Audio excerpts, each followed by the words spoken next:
no masks at this political rally, not because the crowd doesn't want to wear them, but because they don't need to.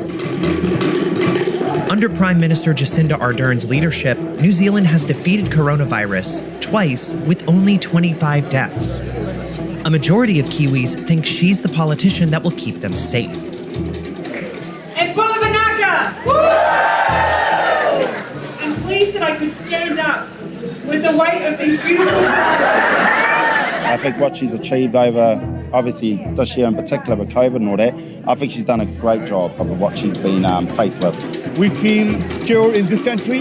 If we had our president like her in the United States, the things would have been different in the world. Our grandchildren think that she's just wonderful, the people's princess. The warmth, the empathy, the kindness, the narrative that she expresses, which is actually helping move the body politic. On Saturday, a landslide victory returned Ardern to office. She met with her senior ministers in a suburban cafe to celebrate the Labour Party getting its biggest share of the vote in 50 years and becoming the first New Zealand party to be able to rule without a coalition partner in 25. You must have been the only person in the country who wasn't in shock. I did. Oh, look, on terms of the numbers, I mean, the outcome, the fact that we had that strong mandate, that's what we'd worked so hard for. But my hope as someone who has, of course, a strong interest in politics is that we have elections globally where we try and move beyond the divisive nature that elections can sometimes bring, because that can be damaging for democracy, regardless of the side of the house that you sit on. In her first term, Ardern became only the second world leader to have a baby in office. She also handled crisis after crisis, including COVID-19, a volcanic eruption that killed 21 people, and most infamously, the attack on 2 mosques in the city of Christchurch by a white supremacist who murdered 51 Muslim worshippers. Ardern responded by defending New Zealand's immigrant communities and pushed a ban on assault weapons through Parliament in 4 weeks. Feeling safe means feeling free from violence. We don't let racism exist, because racism breeds extremism. Let New Zealand be a place where there is no tolerance for racism, ever. And that's something we can all do. Ardern's talked about as one of the world's great leaders and a beacon of hope for liberal democracies everywhere. But Gerry Brownlee, the election strategist of the National Party who just lost a seat he held for 24 years, says our government deserves more criticism for having a shaky record on delivering key promises like bringing down the level of child poverty. Well, up until this particular COVID-19 lockdown, it was pretty much a failure. If you go back to January and February, our party was polling consistently at between 44 and 46% in the polls. That, in the normal circumstance, would have seen you, change of government effectively. I think the Labour Party are very dependent on the popularity of their leader, Jacinda Ardern. You know, that we live in an age of political celebrity in a way.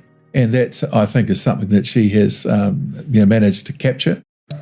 Ardern now faces a challenge that's likely to define her legacy, opening up borders to open up the economy while keeping COVID-19 out.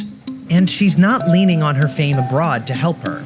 In fact, she turns down most foreign press because it sometimes plays badly at home. She herself doesn't like that.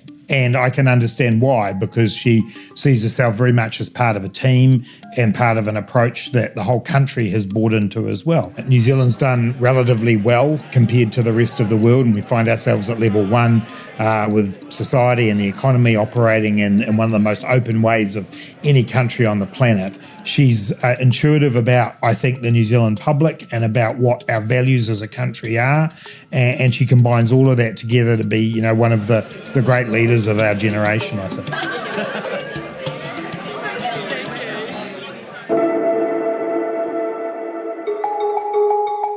Well, this is like nothing we've seen with our current political system.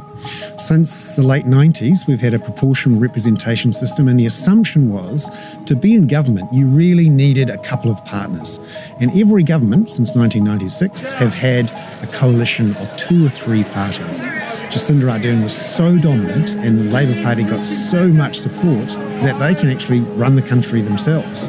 And now, for the first time, we have a Prime Minister who could do whatever she wants. She would call herself a liberal and a progressive.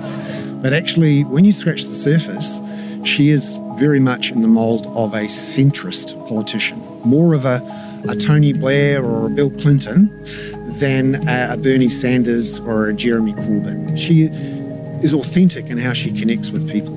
The problem for the progressive left in New Zealand is that her policies, particularly around welfare and inequality, are much more centrist and conservative than it would appear from outside. I think she's a fiscal conservative before she is a progressive liberal.